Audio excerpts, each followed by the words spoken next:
happens when a beloved comedian walks onto a talk show expecting laughs, but ends up caught in the most uncomfortable exchange of her career? The tension between Leanne Morgan and the hosts of Today with Jenna and Friends becomes so thick, you could cut it with a knife. What begins as playful banter spirals into something absolutely no one saw coming. Before we dive into what actually unfolded, make sure you're subscribed and comment below because this situation has layers you truly won't believe. Leanne Morgan steps onto the set with her signature Southern charm, the kind everyone knows and loves, ready to promote her latest comedy special. The vibe in the studio is light, the typical talk show energy filling the air.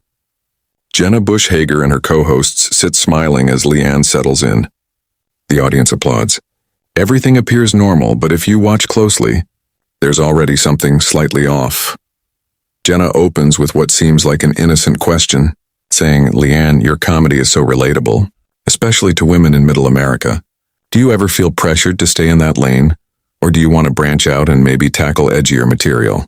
On the surface, it sounds standard, but the way Jenna emphasizes, "stay in that lane," carries a subtle undertone that Leanne immediately picks up on.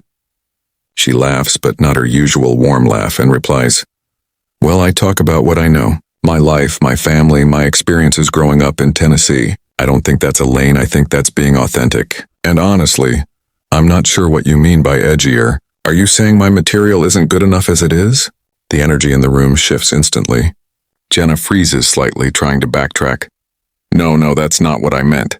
I just meant comedy is evolving, and sometimes people want to hear different perspectives. I was curious if you ever feel limited by your audience's expectations."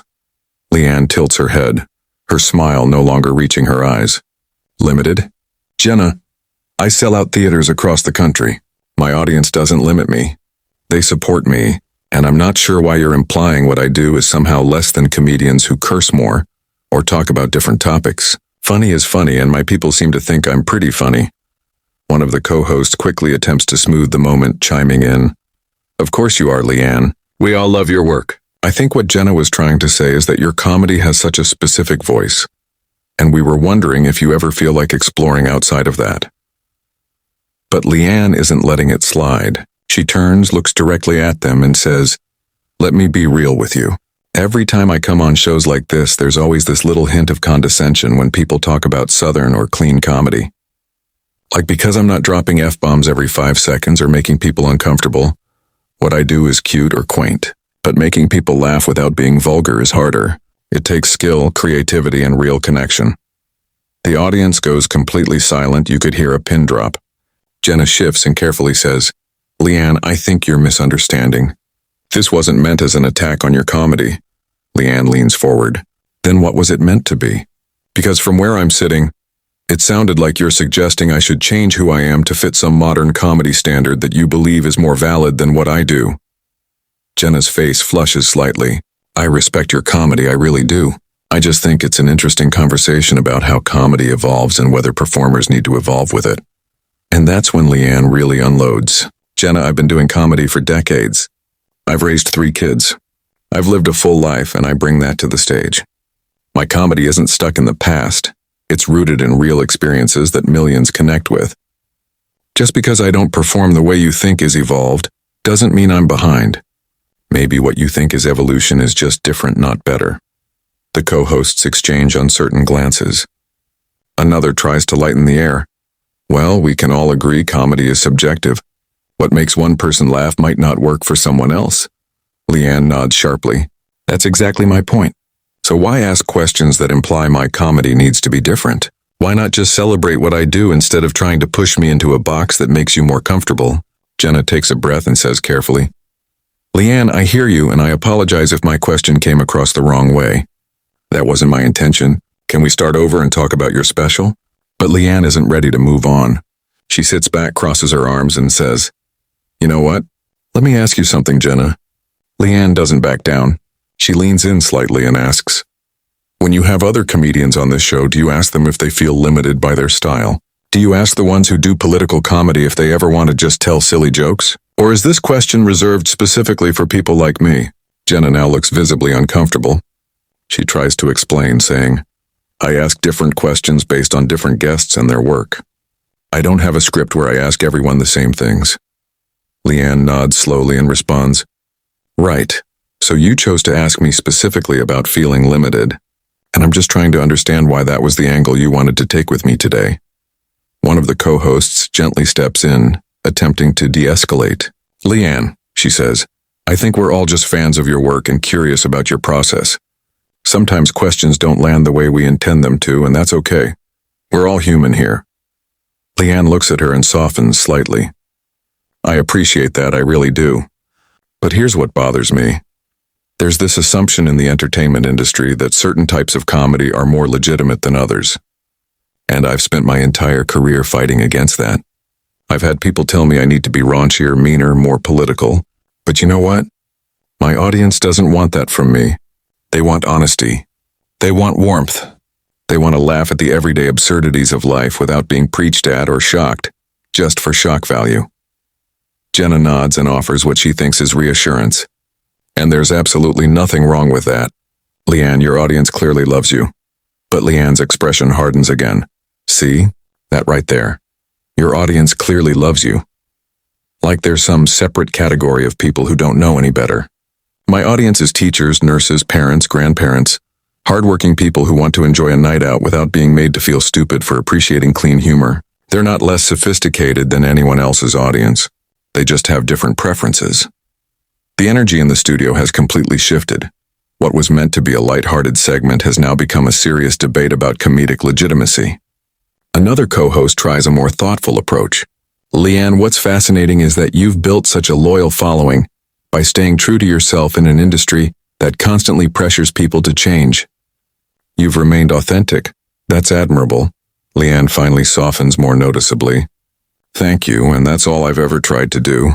But when I come on shows like this and I'm asked questions that imply I should be doing something different, it undermines everything I've built. It sends a message to my audience that what they enjoy isn't good enough." Jenna tries again to steer things back to neutral ground. "Leanne, I promise that message was never intended. I have so much respect for what you do. Can we talk about your new special? I heard there's a hilarious bit about your mother-in-law." Leanne pauses, weighing whether to let the tension go. Finally, she exhales and says, "Sure, we can talk about that, but I hope you understand why I had to address what just happened. I'm not trying to be difficult. I'm just tired of biting my tongue when people make these subtle digs at what I do." Jenna nods quickly. "I completely understand, and again, I'm sorry if I offended you." "That was never my goal." Leanne nods back. "Okay, well, about my mother-in-law. There's a bit in the special where I talk about how she saves everything. And I mean everything. She has margarine containers from 1987. She washes out Ziploc bags and hangs them to dry. She has a drawer full of rubber bands and twist ties she's collected over the years." The audience starts to laugh again, the tension slowly melting. Jenna smiles and says, "That sounds exactly like my grandmother. Why do you think that generation can't throw anything away?" Leanne laughs. "Because they lived through times when you couldn't just run to the store and buy whatever you needed. They had to make things last. My mother-in-law grew up in rural Kentucky. She tells stories about sharing shoes with her siblings. So now, even though she doesn't need to save everything, she can't help herself. It's ingrained in her." One of the co-hosts laughs and adds, "My mom is the same with aluminum foil. She'll rinse it and reuse it until it's basically falling apart." Leanne nods enthusiastically. "Yes, exactly.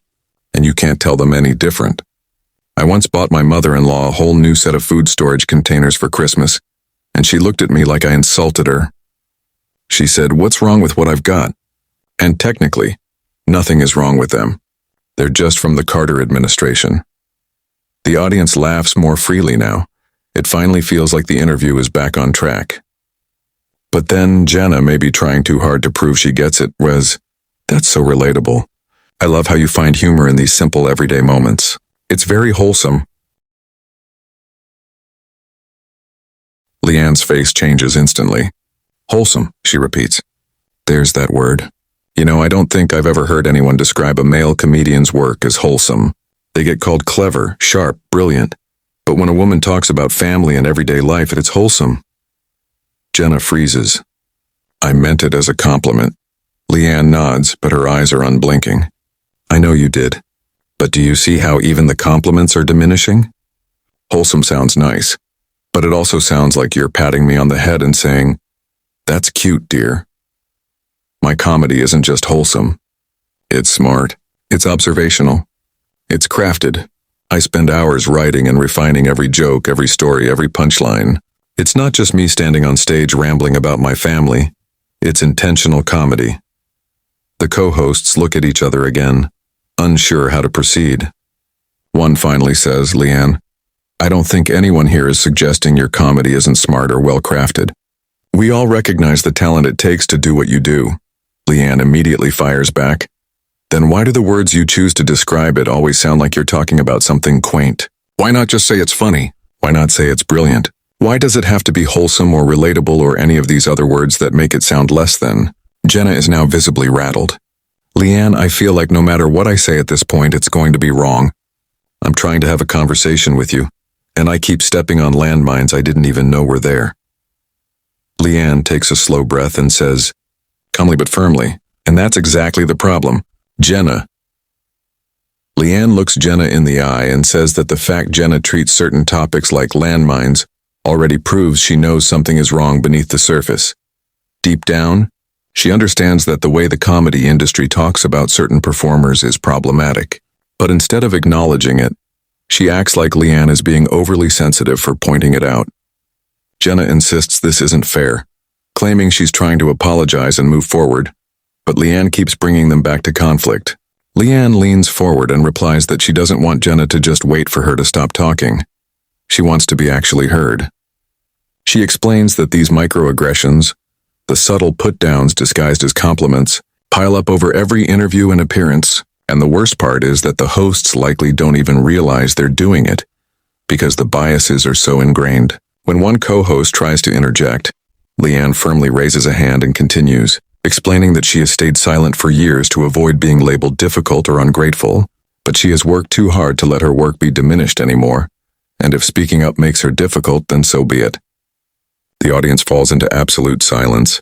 Jenna, visibly uncomfortable but finally sincere, admits that Leanne's honesty is forcing her to confront that she may have contributed to something she never intended.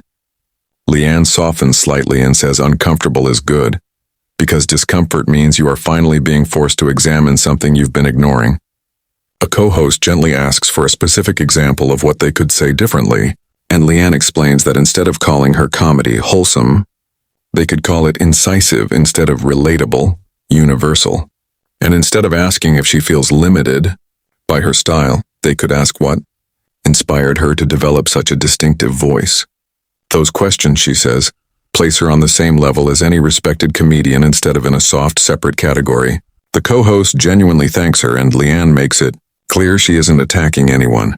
Personally, she knows they love comedy, but the industry has a hierarchy that keeps people like her boxed as comfort food instead of real cuisine. Jenna says she understands and that she truly only wanted a fun conversation. No agenda. Leanne replies that intention does not erase impact. People can mean no harm and still cause it, and it shouldn't be her job to simply absorb it and move on. Jenna looks back into her eyes and apologizes. Not sorry you took it wrong, but sorry for saying anything hurtful, even unintentionally. Leanne accepts that, but clarifies this is about an entire career of subtle diminishing, and she refuses to smile and pretend it's fine anymore. Another co-host says she shouldn't have to. These conversations are necessary, especially when uncomfortable. Leanne agrees. Nothing changes if no one speaks. Jenna finally asks where they go from here, because she truly does want to talk about Leanne's new special, but respectfully. Leanne tells her to ask about the work, like she would ask Jerry Seinfeld or Jim Gaffigan. Ask about process, craft, structure, not treat her like a separate genre because she's a Southern woman. Jenna takes a breath and does exactly that, asking how Leanne develops new material and knows when a story is stage ready. And for the first time in the entire interview, Leanne truly smiles. She explains her process, living life, paying attention to absurd moments, like recently watching a woman arguing with a self-checkout machine as if it was a person who had wronged her, and building a full world around that moment. A co-host leans in, fascinated, summarizing that Leanne creates full character and context from small observations. Exactly, Leanne says, because a simple moment isn't funny until you build a world people can see themselves in. Jenna, now sincerely engaged, asks how long it takes to evolve a moment into a polished bit, and Leanne explains that comedy is rewriting. Some ideas are ready in days, others take months to refine, test, evolve. Another co-host admits people never realize how much craft is behind something that looks effortless. Leanne nods. That's the point. But she wishes people respected the artistry behind it. Jenna then asks how her comedy has evolved after decades of work. Leanne answers that she is now fully rooted in her voice. She knows what's authentic, what stories are hers to tell, and how to build a show that takes the audience on a journey. One of the co-hosts says that confidence truly shows when she performs. Jenna remarks that Leanne seems incredibly comfortable on stage, like she's just chatting with friends, and Leanne smiles and says that's the goal, but it took years to get there. Years of bombing, doubting herself and constantly being told her style wasn't edgy, dirty, or political enough, but she stayed true to what felt authentic and eventually it paid off. Jenna points out how Leanne's tours sell out instantly, and Leanne says she's grateful but wants people to understand that her success doesn't happen in spite of her style. It happens because of it. There's a massive underserved audience who wants to laugh without feeling exhausted afterward, and she gives them exactly that. Another co-host asks if the comedy landscape is becoming more inclusive of different styles, and Leanne says it's starting to, thanks to new platforms, but gatekeepers still hold most of the power and tend to elevate certain voices over others, and that dynamic even showed up earlier in this very interview. The air goes still as Jenna processes that and admits it's true, saying this conversation has been important, even if uncomfortable. Leanne replies that discomfort is where growth happens. Nothing changes if everyone stays polite. She admits she came in hot and could have been more diplomatic, but she's been diplomatic for decades and it changed nothing. Sometimes you have to be loud to finally be heard. One co-host says she's glad Leanne was loud today because people needed to hear this. She herself needed it. Leanne thanks her for being willing to sit in that uncomfortable space, especially on live television. Jenna then asks genuinely whether there's ever a right way to ask the kind of questions she opened with. Questions about evolution without it feeling like criticism. Leanne says context is everything. If Jenna had first shown she understood and respected her work, the question would have felt like a conversation between equals instead of a critique. It's not the question, it's when and how you ask it. And it's about checking your assumptions. Why assume she wants to change her style at all? Was that based on anything she said or just a projection of what comedy is supposed to be? Jenna admits honestly that it was projection, an unconscious bias about what evolution looks like. Leanne says that's the answer she was hoping for, because once you recognize that, you can start questioning why you think that way in the first place. Another co-host says this has been one of the realest conversations the show has ever had. Messy, uncomfortable, but important. Leanne laughs and says she's glad her minor meltdown was educational, but truly appreciates that the hosts didn't shut her down like so many would have. Jenna admits she thought about cutting to commercial, but she stayed because Leanne was right. If she's going to sit in that chair, she needs to be willing to hear hard truths. Leanne says that takes courage. It's easier to get defensive and shut down, so she respects her for staying in it. Another co-host steps in to promote Leanne's special before time runs out. Leanne lights up as she shares that it's called Life After 50, about navigating middle age, aging parents, grown kids, and rediscovering yourself when all your roles start changing. It's funny, honest, and deeply relatable. Jenna adds that even people who don't share her background should still watch, and Leanne agrees, saying good comedy transcends specifics.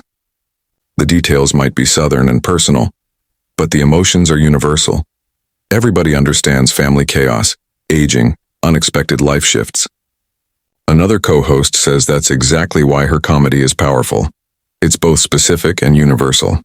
Leanne smiles, saying that's the magic. Authentic enough to be real, universal enough to connect. Jenna closes by admitting this wasn't the interview she expected, but it was the one they needed. Leanne stands, shakes hands, and thanks them for truly listening, because that's all anyone really wants. As she walks off, the audience breaks into a louder, fuller applause than usual, like they recognize they just witnessed something real. And that's where it ends, an interview no one expected but one that demanded attention. Whether people think Leanne was right or too intense, no one can deny it was powerful television. The only question is, Will it actually spark change or be forgotten by next week?